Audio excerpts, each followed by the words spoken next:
Good evening. Today's video is about my home province. Our great Premier, Danielle Smith, is taking action. The Alberta government has launched the Alberta Next panel, a province-wide tour aimed at hearing directly from Albertans on how we can better protect ourselves from Ottawa's economic overreach and build a stronger, more prosperous, and more sovereign Alberta within Canada. A provincial referendum on some of these ideas is coming in 2026. But what appears on that ballot and what happens next is up to you. One key issue being discussed by the panel is immigration. There's growing support for Alberta to take greater control over immigration in response to the federal government's open border policies, which many believe are driving up the cost of living and failing to reflect Alberta's specific economic needs. Why?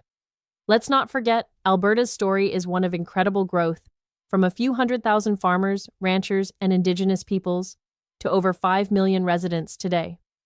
This success wouldn't have been possible without newcomers from around the world who came here to build a better life and helped build Alberta in the process. That's why Alberta has always welcomed people who want to contribute, and we always will. But like most Canadians agree, immigration must be sustainable, and those who come should share our Canadian values: hard work, love of freedom, and peaceful coexistence. Unfortunately, that's not what is happening at the moment. Thanks to Trudeau's irresponsible measures on this issue, our immigration system feels broken and we are not attracting the best and brightest.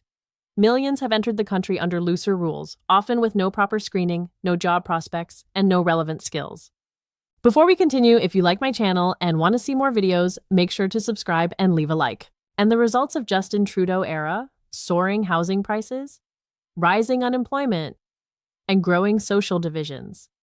Despite repeated requests from Alberta, Ottawa has refused to reduce refugee claims or student visa volumes and has blocked the province from selecting its own skilled economic immigrants, just as Quebec already does. But here's what many don't realize. Immigration is a shared responsibility under the Canadian Constitution.